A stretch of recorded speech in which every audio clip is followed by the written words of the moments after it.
Bueno, para continuar con el programa y ya que nos ha dejado picado Luis Solís, el doctor, con todo este tema, ahora les voy a pedir a nuestros próximos panelistas que también van a hablar de un tema sumamente interesante y actual, que van a platicar sobre las políticas públicas del transporte de gran capacidad.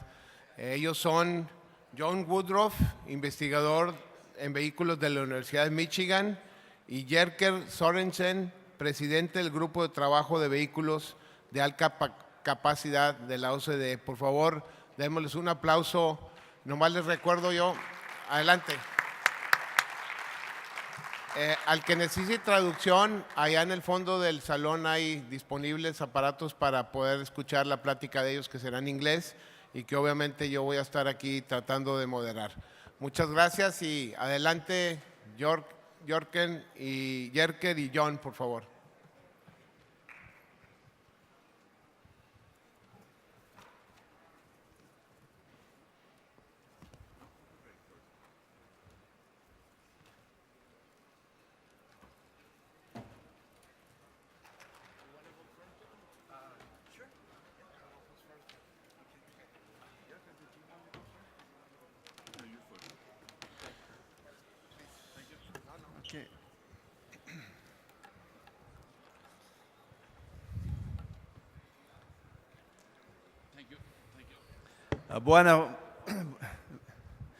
Buenas tardes. Prima pregunta.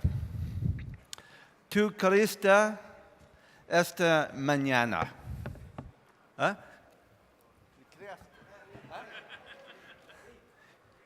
¿Quién? Ah, bravo, bravo. Gracias, NTP, por la invitación para hablar en este importante evento. That concludes my Spanish. That's all I got.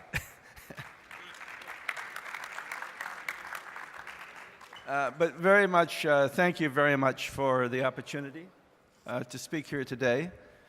Very important conference, very forward-thinking about the challenges, and you're moving forward, and you're looking at the challenges very clearly. So I'm very delighted to be part and honored to be part of this, and thank you, Alex, for the kind invitation. So now I have to figure out how this works. Next one, please. Very nice. Well, I'm going to talk today about some of the challenges in the NAFTA region with respect to the productivity of larger vehicles and what impact that has on not only the economy but the environment and safety, which is quite surprising to some. Now, some of this discussion will be in the context of the USA, which is located north of here. And we look, first of all, at international transport. Container ships have doubled in capacity in the last 13 years. Rail car weights, the GVW, the gross vehicle weights, have increased from 119,000 kilograms in 1991 to 143,000 kilograms today. So that's a huge increase. And we know that 70% of intermodal rail containers are double stacked. Again, that's a huge productivity benefit from the rail sector. But the irony in the US, and this is very, very interesting, is that the size and weight policy, the mass and dimension policy of the US has not changed in over 30 years. 30 years. So that's an entire generation of stagnation within the highway network in the US. Most other countries, including Mexico, have done a good job at advancing this kind of policy, and I'll show you how this is affected. Next slide, please. So in the US, the mass dimension stagnation is very apparent since 1982. The policy in the national network has been very, very restrictive, and this includes the interstate. And the state governments, of course, have their own size and weight, but that's very local. So going from state to state is difficult, and therefore the federal size and weight regulations are most critical, and they're the ones that are so outdated. Next slide. When we speak of freight efficiency, we want to maximize the amount of freight transported per vehicle. Longer vehicles provide more volume, and vehicles with more axles provide more mass, and our shipping tasks are really distinct. That is, some are low density freight, usually of very, very high value, and others are high density freight, quite often building materials and things like beer and certain consumable items. So the goal to improving freight efficiency is to reduce the number of truck trips. Because if you can reduce the number of truck trips, then you reduce the exposure of the vehicle, you reduce the CO2 production and other emissions, and you reduce the use of fuel. Next slide. So we have a problem. Houston, in the NAFTA region, if we look at vehicles designed to go anywhere, like in all the highway trucking networks, Canada has a maximum GVW of 62,500 kilograms. Mexico at 63,000 kilograms. But the United States is stuck at 36,300. So you can see that not only does that compromise productivity within the US, but it also compromises productivity of freight going from Mexico to the US and from Canada to the US. And in Canada, it's even worse because something as simple as a 6-axle tractor semi-trailer is impractical for use in the US. And since so much of the trade from Canada is from Canada to the US, much of the Canadian fleet still has only 5-axle tractor semi-trailers because the 6-axle is incompatible with the US system. So that not only compromises the efficiency of freight movement between Canada and the US, it also compromises freight movement within Canada itself. And I'm sure to some degree Mexico is experiencing the same problem. So we have a dominant partner in the NAFTA relationship who is quite vocal and at present fairly uncooperative, yet that is the country that is hurting our transport efficiency in the NAFTA region. Next slide.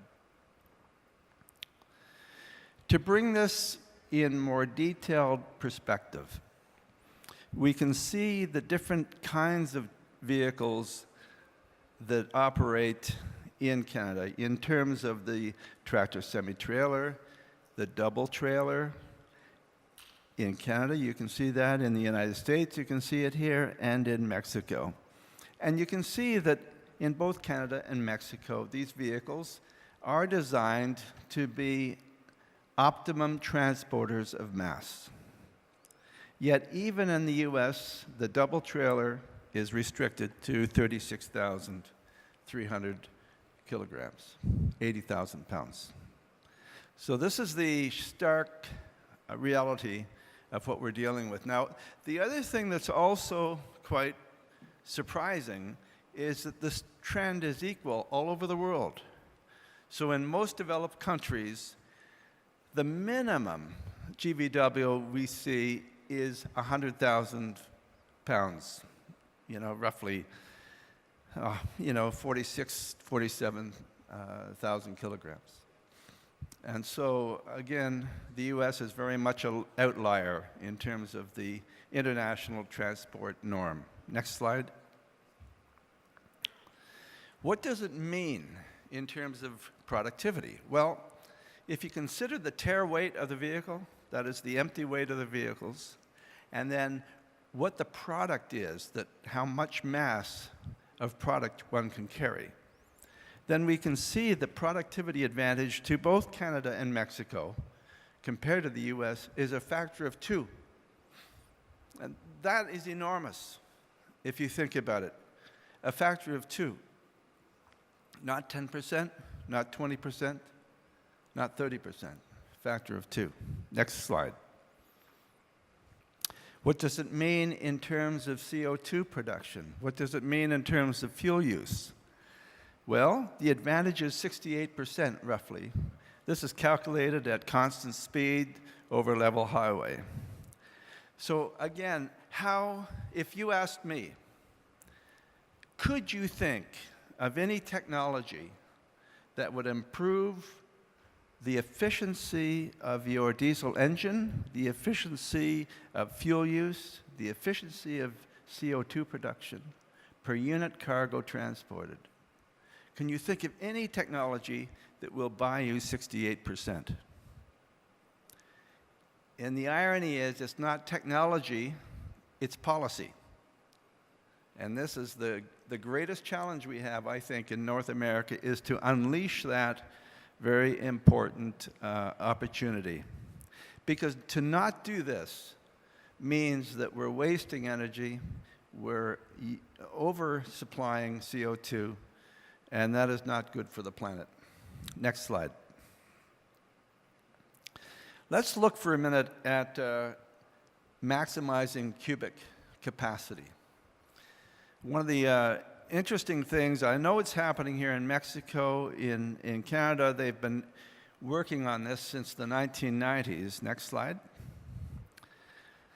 So they're now using twin 53-foot trailers. The beauty of this is that 53-foot trailer throughout NAFTA is the standard trailer dimension, whether it's a container, a van trailer, a flatbed, the 53-foot trailer is the key. So by linking two of these trailers together, we have a modular system that is using existing assets within the transport system. And that makes it very, very efficient in terms of how we move and operate. Next slide. The kinds of benefits that we see, and these were benefits that were measured in Alberta around 2003, 2004, and I did this research for the Alberta government back then, and it frankly changed the way I looked at transport.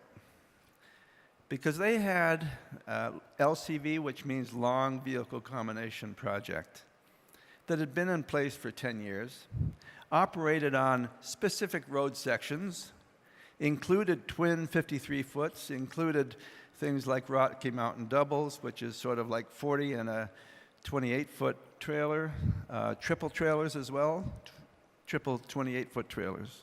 And when you add all those vehicles together in their LCV system, we find overall productivity performance improvements of 44%. We see safety performance improvements 2.5 to 5 times. And you're going to ask me, well, where did that come from? How do you achieve that kind of safety performance? Well, it has to do with the way these LCV programs are managed.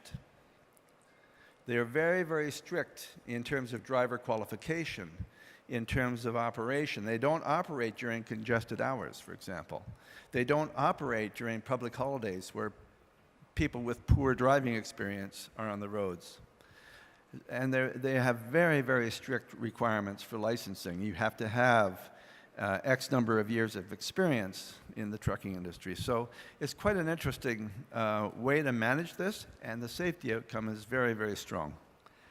So by doing that, we have reduced fuel consumption and emissions of about 32%.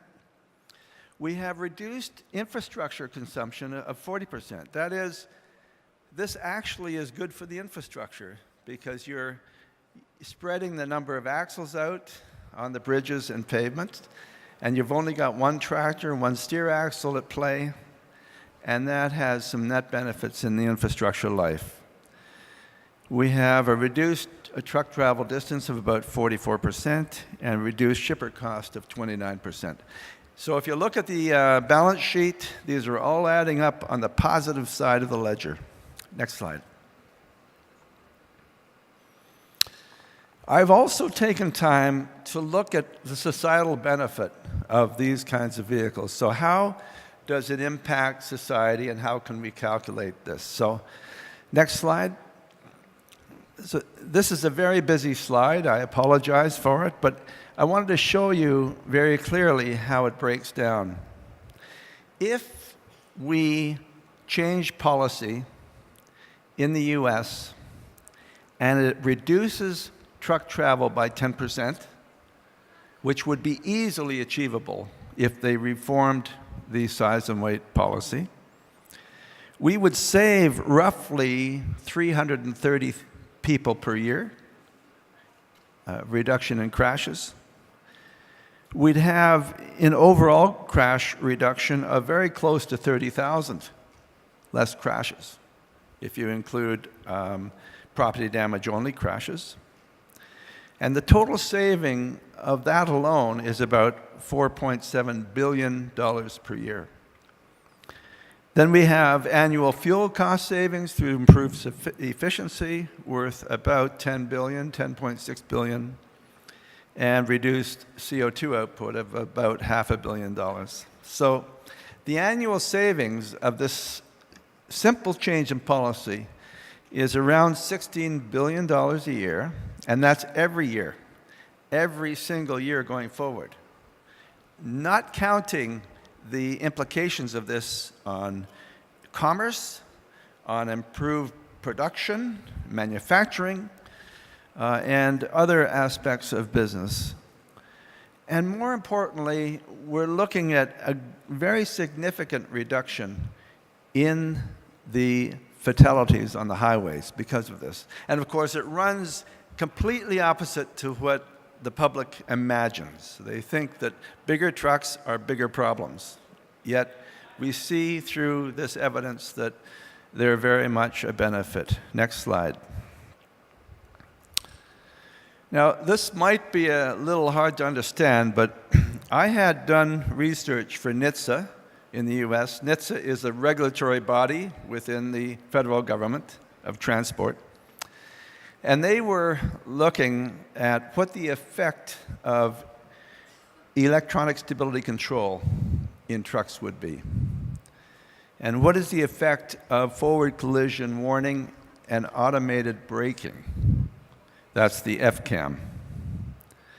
Well, when I looked at that for them, and this analysis was done through very, very thorough experiments on vehicle dynamic tracks, as well as through simulation and hardware in the loop simulation. But we estimated that the combined benefit of electronic stability control and the forward collision warning and automated braking would be roughly 225 lives per year. Yet, if we simply improve the efficiency of our transport network by 10%, we save 330 lives.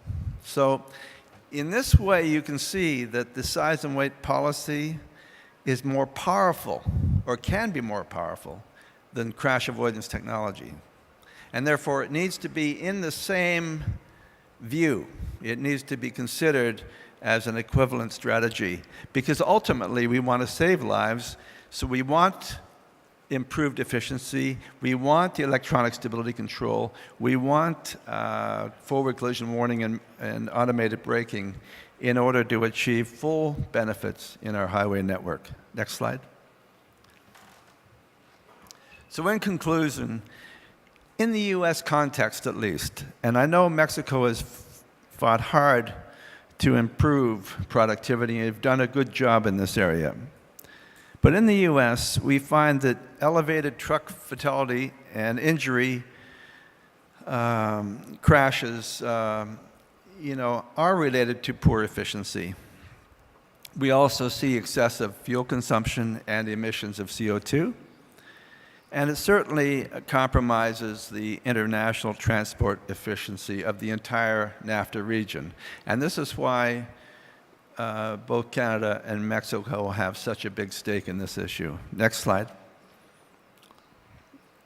The opportunity is profound. We see very significant social benefits through improvements in mass and dimension policy in the United States. And as I said earlier, a 10% reduction in truck traffic through improvements in efficiency are estimated to be in the order of $16 billion per year, about 330 deaths and 7,100 injuries, 21,500 property damage crashes eliminated. So the path before us is clear. We understand that improving transport efficiency will bring benefit to a very wide sector. And this can be done not only through policy, but it can be done through logistics. It can be done through co-loading practices, any number of means of improving efficiency. So thank you very much for listening to me, and I look forward to any questions you may have.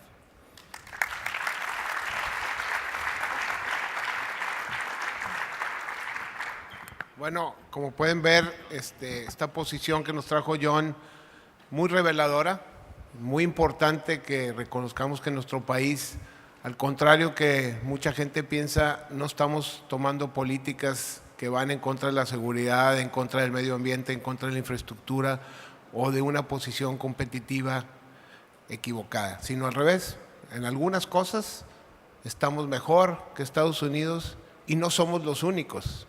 Él hizo una muy buena comparación de cómo nos parecemos a otro país que tiene frontera con Estados Unidos, que es Canadá, y que también tiene los mismos retos y oportunidades. Entonces, ojalá, así como a mí me haya sido muy revelador, por lo menos sentir que no en todos nos ganan ni que en todos lados nos golean, sino en algunos lugares también vamos un poco adelante. Y ahorita vamos a ver otro punto, y esto no es solo Estados Unidos y Canadá y México, esto también es lo que está sucediendo en otras partes del mundo. Y por eso me gustaría presentar al siguiente panelista, Jerker, que viene de Suecia y que él nos va a platicar sus experiencias de lo que se está haciendo con vehículos de alta capacidad en Europa y en otras partes del mundo. Por favor, recibamos a Jerker con un aplauso.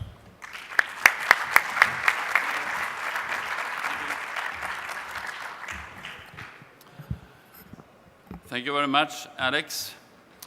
Ladies and gentlemen, it's an honor and pleasure for me to be here. The first time ever in Mexico.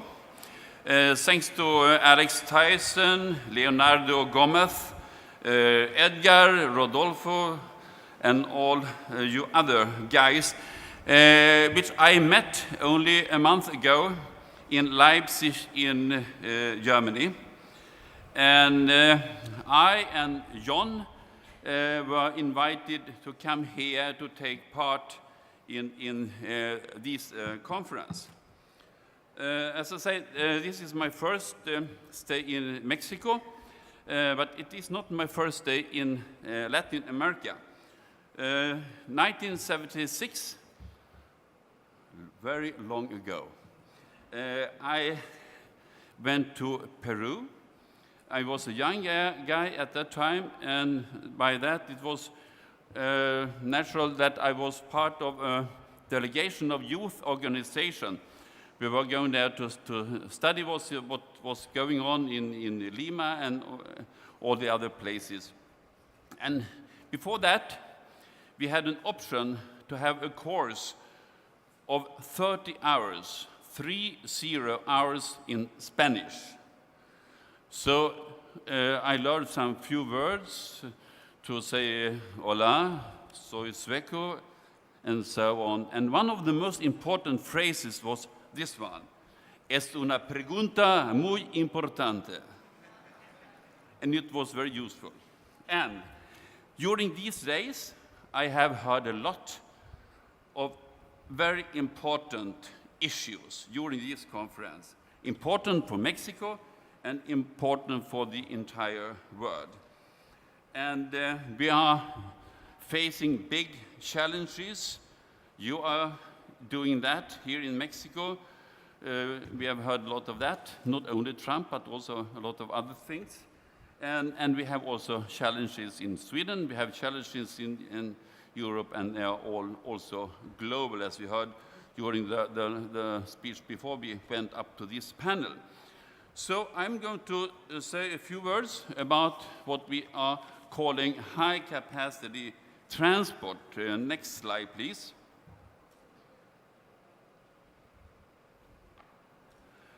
The background is a global perspective. When 2011, I was in the Ministry of Transport in Sweden at that time.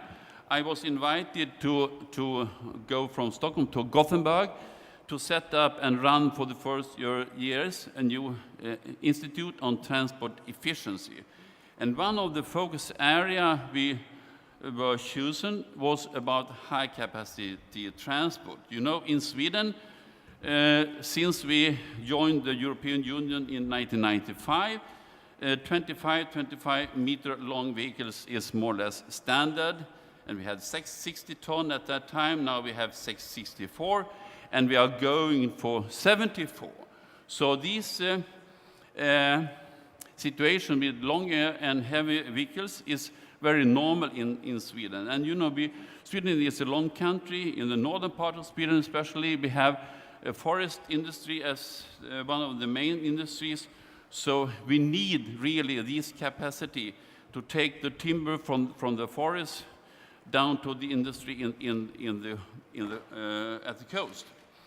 So what we can see is that we have globally a situation where we can see that economic development and transport development is closely linked.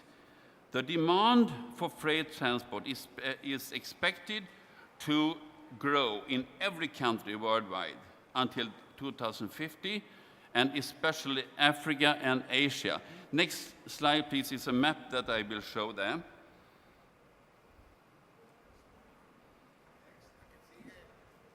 Yeah, and this map is from a report from OECD showing what is going to happen until 2050.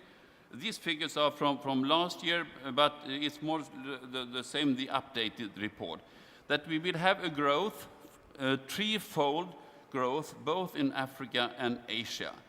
So when we are talking about land-based transport, even if we have an ambition that we have in Europe and also in other countries to get more freight to the railway, we can also, I think, agree that it will still be a dominated solution to use trucks, also for long-haul transport.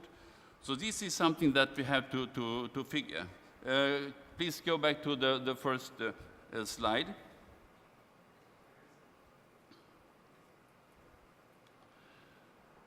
As John said before, and thank you, John, for your presentation, larger load capacity is an important driver behind improved productivity and also energy efficiency and reduced relative costs. Smarter and greener transport and a more efficient use of infrastructure is a necessity. That's why we are so eager to promote what we are calling high-capacity transport. This is something that we more or less innovated in Sweden. We started to talk about high-capacity transport instead of high-capacity vehicles in order to focus on the entire transport system, not only on the trucks. Trucks are lovely to see, and we have seen a lot of that during these days from Daimler, the Freightliners, Volvo, and so on, but I think it's important to have focus on the entire system. So when we started this activity in Sweden, as I said, 2011, we very quickly get in touch with people in Australia who has been pioneer in this field, and we started to work very close to each other. We have pilot projects in Sweden where we are testing the solution for monitoring this use of very long and heavy vehicles that they have evolved in Australia. And we have also come very close to each other to talk about what can be done on a global scene. You know, in Europe, we have a problem with countries as Germany and Austria, because there you have a very strong railway lobby who are against longer trucks. We are talking about mega trucks and monster trucks, and they are really upset about these things. So we started to talk with a new General Secretary at ITF that is part of OECD to set up such a working group, and it was decided, and it started its work last year. So we are now in the middle of a 2-year project. Next slide, please. Not this, next one. Again. Thank you. So the aim and scope for this working group is to update state of the art, to get the global picture, what is going on in different regions, different countries, talking about the uptake of these long and heavier trucks. What is the situation? We talk about legislation on weight and dimensions, for instance, other policies. What is going on when we talk about research and investigations, interesting pilots, and so on. But also to take further the very important discussions that started in an earlier OECD working group, and the report coming out from that group. John was involved at that time as well, named Moving Freight with Better Trucks. Because even if it's clear that there is a huge potential going for these long and heavy trucks. For instance, in Europe, we could reduce the number of trucks when 2 trucks can do the same job as 3 trucks. This is a huge potential, of course. But we have altogether to respond to the community demand, economic, social, and environmental sustainability. So we have a lot of such challenges about growth and congestion, environment, CO2, model shift, and safety. So the aim is to come out with a report where we can provide guidance for policymakers with facts and figures, principles for development of framework, common criteria, and methods. Next slide, please. And this project is what is called in OECD a short cycle project. And that means that the countries who has decided to join this activity are making the resources for the work together as paying and participating countries. So for the moment, Sweden and Australia, as the initiator, has get now Chile, China, Denmark, Finland, and Norway on board. As I said, I am chairman for this working group with a couple of really good people. And this is not only these people, we have also others involved. And I would say that I am especially happy to have now China on board. Because for the moment, especially after what has happened in the United States with the new Trump administration, China is really in the lead. And we're talking about infrastructure. They are talking about the new Silk Way from China to Europe. China is very active in Africa. So when we talk about investments in new roads, new railways, and so on, in both Asia and Africa, China will be the dominant actor. So that's why it's so important that we now have China on board in this working group. And they are very eager to, as soon as possible, adjust to the rest of the world when we talk about the standards for vehicles, weight and dimensions. They have a huge problem with overloading, for instance, in China. So they are very happy to come together with us for benchmarking and so on. Next slide. So we have also other countries involved: New Zealand, South Africa, France, and UK, with experts from different institutes. And there is a pending invitation to other countries to join, especially Mexico, of course. So I will be really happy if we can continue the discussion on that to see what we can do about that. We have still 1 year to work together, so you are by that invited. Next slide, please. The focus areas that we have chosen for the activities are rather few, because you can't take all issues on board. So we have made rather strong concentrations on a few focus areas, and that these areas are also already represented by the synopsis for the final report. First of all, about market and impact assessment. As I said before, about potential, the market situation, interesting business cases. We have, for instance, a lot of such in Australia, and also other countries. Model shift, as I said, is really important to tackle, because we have this discussion about competition between rail and railroad and roads. And we had a special workshop in Cambridge in England in December to sort up these issues. And the result of that workshop, that the competition between road transport and rail transport is not so high, that is said before. And we had one of the experts, a Dutch guy named Gerard de Jong, and he is expert on what is called price elasticity, but he said, you shouldn't take all these figures for granted. You have to have a dialogue on this. So I think that we will come out with something very good in the final report. I see now that performance-based standards should be an own point, not under model shift in this presentation.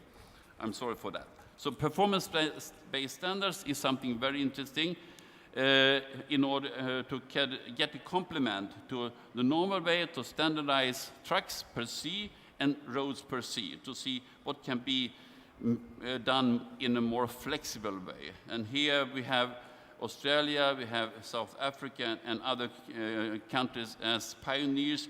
And now we have started a big project in Europe named Falcon, where, for instance, people from MAN are very active to see what we can do in order to make this more generally useful. Infrastructure, of course, very important. The impact on roads and especially bridges is something essential, and we are looking now for new and better solutions to use modern technology.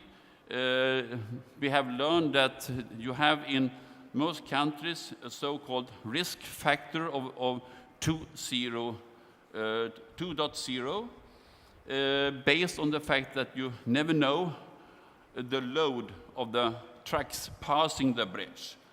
But if you could come to a result using new technology to weigh all the trucks that are passing a bridge, you could reduce these risk factor from 2.0 to 1.6, and by that increase the possibilities to use bridges with 20%. This is something that we are working on. Network access is also, of course, important when talking about use of infrastructure. Next slide, please. Safety. We have heard a lot of safety here. And in Sweden, we have a very strong focus on this by research and trials, simulations, and so on. And I know that we will come out with some very interesting result in the final report on safety. But generally spoken, there is nothing to show that the risks will increase when we go for high capacity transport. In the opposite, when you have fewer trucks on the road, the safety risk altogether will be lower. And we will present some very interesting facts on this in the final report. Compliance, of course, also very important. When we are going for even longer and heavy vehicles than we have today, the most used solution now is to permit them on specially designated network. And that needs monitoring and also enforcement. And here, ITS and telematics is extremely useful. So this is something that we have learned from Australia, and it will be taken further in our final report. But what is also important to measure is that we have now recognized that ITS is not only a tool for monitoring and enforcement, it is something that could be a real trigger and enabler for new and interesting solutions. We are talking about traffic management.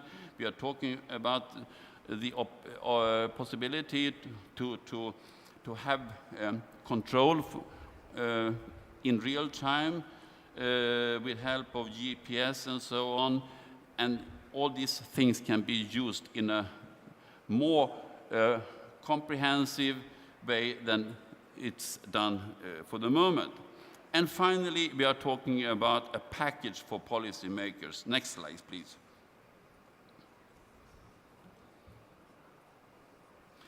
The way of working, as I said, short cycle project. We are dividing up the work between countries about ongoing research. We have this close collaboration with projects as Falcon. We are supported by the ITF Secretariat, and we have consultants on board, John Woodruff, Alan McKinnon, and finally we have a reference group. I talked to people from Isuzu today. We are happy to have representatives for all truck manufacturers, for instance, in this reference group. We have had the first meeting in Leipzig. We will invite to more meetings later on, because we think it's very important to have representatives for the market in a good dialogue. Next slide, please. The expected outcome then, the final report that will be presented in June next year, we will have this overview of the market potential 2030 and 50 in different regions and countries, based on what I showed by this map, based on prognosis for increasing freight transport demand. We are going to summarize the results from examination and assessment on productivity, energy savings, CO2 reduction, safety, model shift, etc. And this package for policymakers. And what will that be? Next slide. We are going to present key issues and key measures for implementation. In this working group, we have agreed that we are now in a situation that we are not discussing if we should go for high-capacity transport. It's a question of how. How to get a balanced implementation where we are taking usage of the potential and at the same time present solutions that make it possible for the policy makers, for politicians to really promote these solutions. I mean, if the railway sector are fearing for trucks, we have to deal with that. If men in the street are afraid of long and heavy trucks, it has to be taken into account, but it has to be done in a proper way. So this is what we are aiming for. We are going to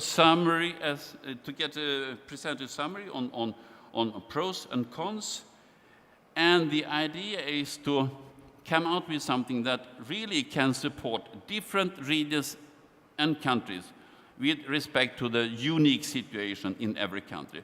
A lot of these issues are very general, but there are also specific conditions, specific prerequisites in different countries. For instance, Mexico, that we are trying to take into account.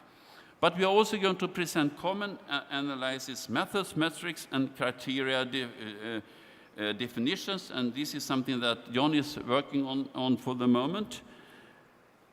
And finally, it's also about education and assessment in order to tackle, last but not least, the emotional arguments, because finally it's all about people. It's not about trucks, it's about people,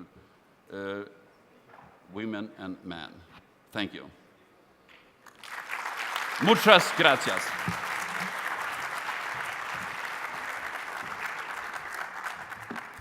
Muchas gracias a Jerker. La verdad es que también es un gusto enorme poder tener a una persona con tanta experiencia, tantos conocimientos y que haya tenido la disposición de viajar con tan poco tiempo de notificación a estar aquí con nosotros y compartir mucho de lo que saben.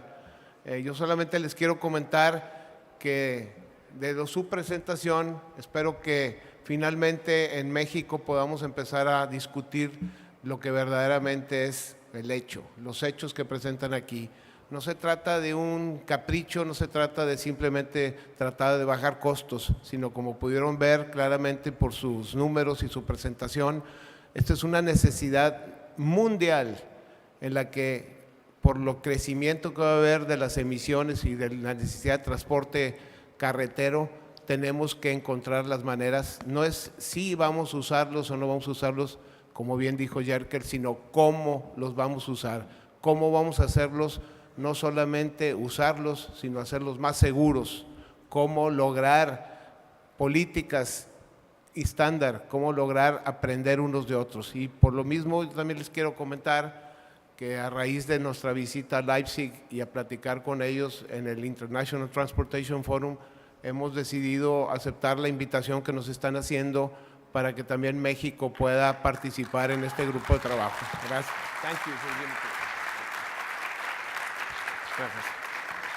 Creo que lo único que nos basta es un poquito también para beneficio de ellos presentar parte de lo que hemos hecho últimamente en México, y por ahí está preparado un video que resume las pruebas que hicimos junto con la Secretaría de Comunicación y Transportes, el Instituto Mexicano de Transportes, para empezar a dejar claro lo que es la seguridad y los beneficios que tiene este tipo de vehículos si se aplican con las tecnologías correctas en las carreteras correctas en nuestros países. Entonces creo que si nos presentan el video y luego abrimos un poquito la discusión, si alguien tiene alguna pregunta, con mucho gusto la tomamos después del video. Gracias.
No sé si alguien tenga alguna pregunta que quiera hacerle, aprovechando que está aquí John y Jerker.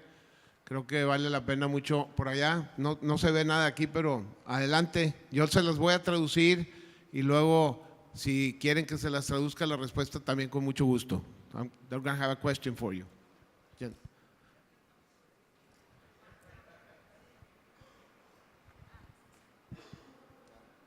Ahí está ya la pregunta, Alex. Okay. The question, no, well, you can read it. It's in English. Are there opposing groups to high combination vehicles within the participant countries on the working group? How are their concerns addressed? In fact, we have opposing groups in every country, you know. So this is something that is tackled per country. But we also have this discussion with some global organizations, NGOs, and so on. So this is, as I said before, very important that we tackle in a good way. Sí, bueno, la respuesta es que sí, en todos los países donde hay este tipo de vehículos hay opositores y lo importante es que al final de cuentas se está trabajando como un equipo de trabajo para tratar de no solo superar las formas en que se utilizan estos vehículos, sino también el que existan las regulaciones y las políticas adecuadas para usarlos. ¿Alguna otra pregunta que tengan por ahí? ¿Allá? Sí, yo tengo una, Alex. Y en español para… En español, si órale. nos puedes traducir. Como continuación al trabajo de Moving Freight with Better Trucks, ¿cuál es la agenda del trabajo precisamente que sigue? What is the next agenda for the Moving Freight for Better Rodolfo is Trucks? asking what's the next step on this paper, this work you did of moving freights with better trucks. This report you're coming up recently with, or for this working group, is there going to be a follow-up on having a complete report on this type of moving freight with better trucks idea? I can start and then give it further to John. As I said, what we are doing now is that we are not coming out with a new such a thick report on everything. But we have decided on these few focus areas which we think are most important. New options, for instance, performance-based standards, new ideas concerning infrastructure, especially bridges, and also this discussion about model shift. And as I said, we have already had the workshop on that, and I think we had really good discussion on that. But finally, it is about this package for policy makers. And I can quote Chris Konoditsiotis in Australia, because he has said that we shouldn't come out with another report with a nice photo of a truck on the front page. It has to be something more, something new. And this is the idea about this package for policy makers. And John, please add something. Do you want to translate? Sí, la respuesta básicamente es que ellos no están pensando en trabajar en un nuevo reporte completo, grueso, como el que hicieron hace unos años, que ya ese reporte está disponible por todo el mundo, sino que están enfocándose en las áreas que nos presentó el trabajo de este grupo de trabajo, en el que van a tratar finalmente de sacar cuestiones nuevas, cuestiones sobre el performance-based standard o estándares en base al desempeño para los vehículos, y también que van a tratar de obviamente tratar una serie de políticas o de bases para la política pública, para la buena, digamos, utilización de este tipo de vehículos, y no necesariamente que van a tratar de trabajar en un paquete completo, y que como su colega de Australia, que es uno de los dos principales digamos, países que están trabajando en este grupo, tratan de que esto no se trata solamente de los camiones, sino al final, como dijo Yerkel en su presentación, se trata de la gente. Entonces tenemos que estar seguros de que esto ya no se ve como una amenaza, sino más bien como un beneficio para la gente finalmente.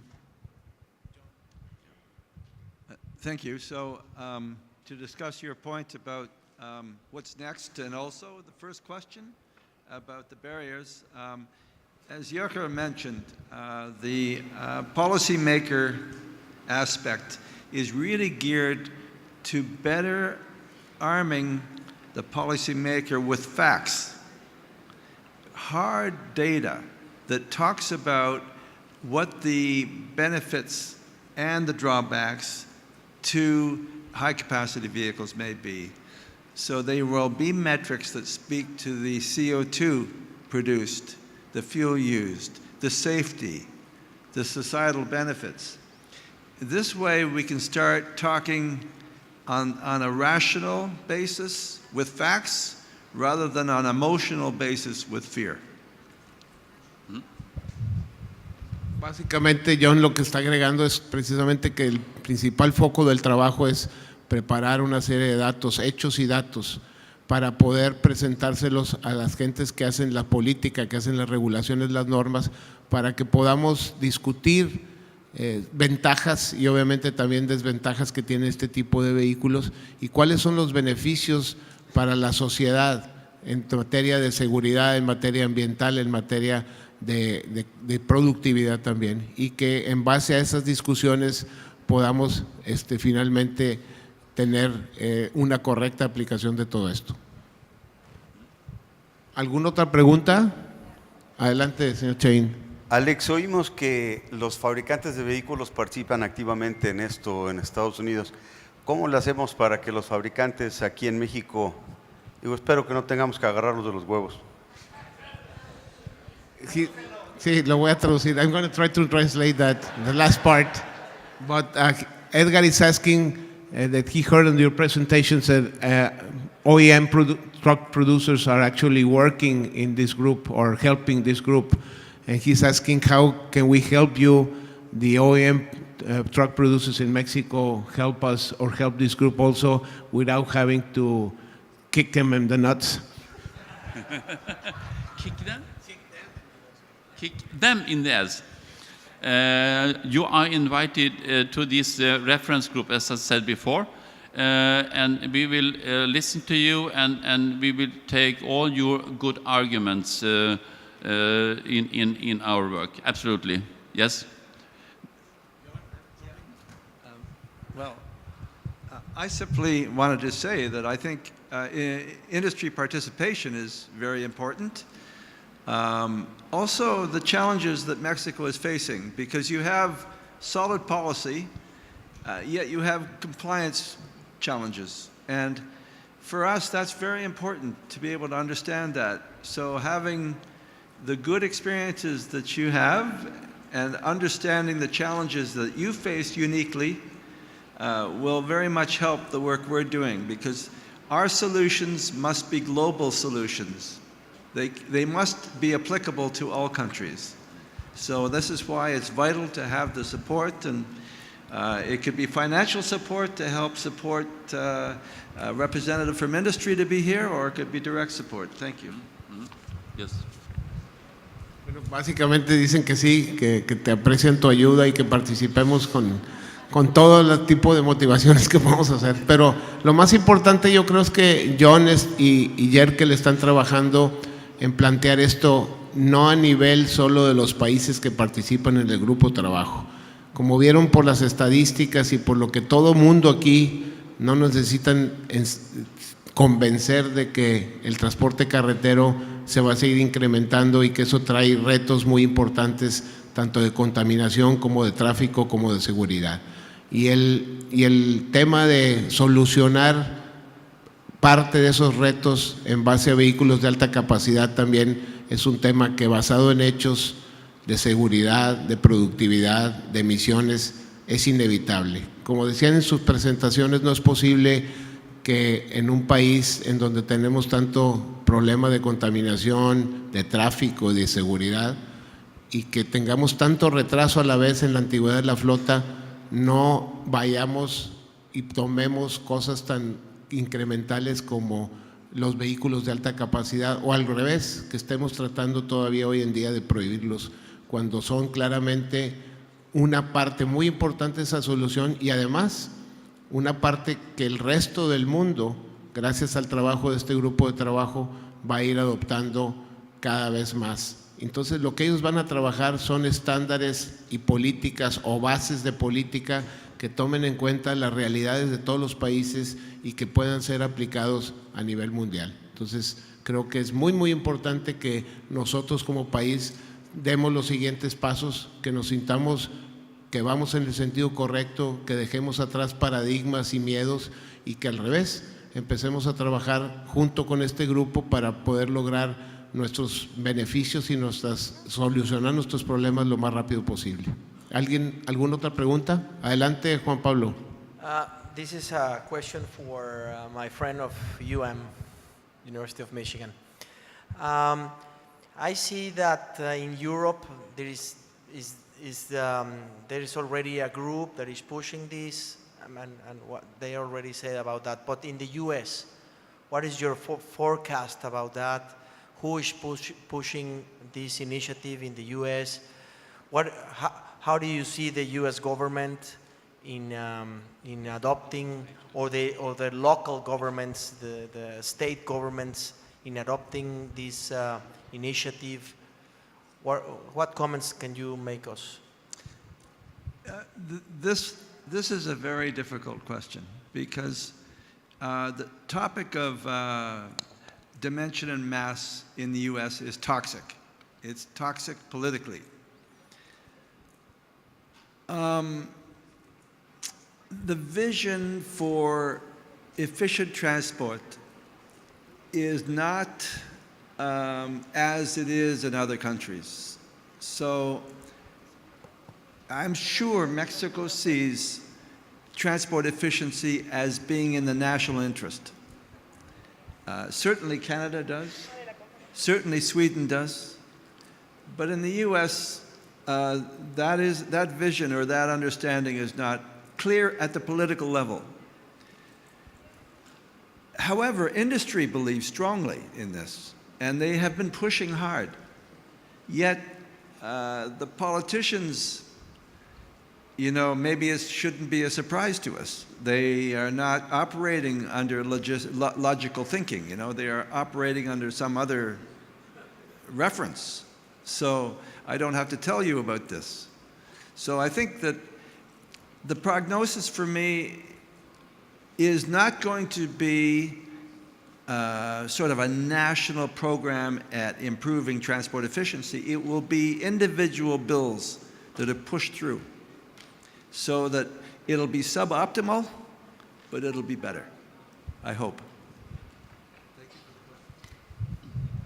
Yo creo que la pregunta de Juan Pablo fue que cuál es el panorama de Estados Unidos propiamente, cómo estaban viendo y si veían pronto las políticas o cambios en la política de pesos y dimensiones de vehículos en Estados Unidos. Y la respuesta de John básicamente es que es una respuesta complicada porque en Estados Unidos al nivel político este tipo de cuestiones son muy tóxicas. Es decir, los políticos en Estados Unidos no están tan claros en este tipo de políticas. Y sin embargo, allá la industria sí está buscando que este tipo de vehículos y este tipo de cambios también se den en Estados Unidos y Norteamérica. Yo les puedo comentar que tengo un material hace unos cuantos meses en donde la propia American Trucking Association y también una serie de agrupaciones industriales le han pedido a Estados Unidos que un par de propuestas ya para aumentar el peso y las dimensiones de los vehículos allá. Como dice John, allá la situación no está tan sencilla como para que los políticos vean con claridad o estén al mismo nivel de entendimiento como están en Canadá o en el mismo México. Y por eso yo decía hace rato que debemos de celebrar que en algunas cosas vayamos más avanzados que otros países y que no debemos tampoco quedarnos celebrando, sino que debemos de trabajar para mejorar lo que ya tenemos. Entendemos que lo que tenemos no es perfecto, que tenemos que irlo mejorando. Creo que la nueva norma que acabamos de, o que se está ahorita en vías de implementar, es un avance enorme porque habla sobre todo de características especiales de seguridad en los vehículos. El gran reto en México no es necesariamente que tengamos que implementar estas políticas ya existen, ya la norma en México y los pesos, como nos enseñó John, ya tenemos lo que queremos, nomás que ahora tenemos que hacerlo mejor y más seguro y mejor controlado, que es parte de lo que este grupo de trabajo está logrando, está tratando de sacar recomendaciones para hacer todo eso, no solo en los países que están participando, sino a nivel mundial. Y creo que tenemos tiempo para una sola, y Jerkel me pidió contestar una que le mandaron por escrito y le vamos a dar el tiempo para que la conteste. Please, your question. I have got a question from the Mexican Association of Railroads. The question is, what is the percentage of modal distribution in Sweden between freight, trucks and railroad? And the figures, we have different figures for inland transportation and for export-import. But the figures for the inland transportation is that there is 86% on road, 11% on rail, and 3% on sea, these short sea transportation. We have a rather long coast in Sweden. And what is interesting here is that this 11% is highest in Europe. The average in Europe is 8%. So despite the fact that we have such a, you could say, positive approach to track transport with 25 and 64 ton now as standard, we are still really good for when we talk about transport on railroad. The problem is that we don't have the capacity to put more freight on railroad for the moment. But I think we also have a general agreement on the fact that all modes are needed. Even if we have good solutions for long distance transport by railway, we need trucks for the first mile and for the last mile. So that was the figures. Please allow me. La pregunta viene de la Asociación Mexicana de Ferrocarriles y dice básicamente que cuál es el porcentaje de distribución en Suecia entre modos de transporte, y él contestó básicamente que depende si estamos hablando de carga que va de exportación o de carga nacional, y los números para la carga nacional es que 86% se mueve por carretera, 11% por ferrocarril y 3% por cabotaje, aunque tienen, y él comenta que aunque tienen un porcentaje del 11% que se podía pensar bajo, es por arriba del promedio que se tiene, es de los más altos de Europa. Y también comenta que ellos, como en todos los países y como aquí nosotros también en México, necesitamos todos los modos de transporte. El hecho de que se esté tratando de subir más carga a los ferrocarriles es también un hecho que aquí estamos buscando en ANTP y en México, y al final de cuentas pues todos los modos de transporte se necesitan porque se complementan, pero también los modos de transporte, tanto el naviero como el ferroviario, necesitan que el transporte después haga la entrega de última milla o de los últimos tramos. Entonces, independientemente de que podamos subir más carga al ferrocarril o al cabotaje por mar o por río, necesitamos como quiera incrementar el uso eficiente de vehículos por la carretera. Creo que ese es un resumen de lo que él contestó, y no sé si, creo que ya no hay tiempo para más. Muchas gracias a John y a Jerkel, muchas gracias. Y bien, para agradecerle a John y a Jerkel, tenemos un presente a nombre de ANTP.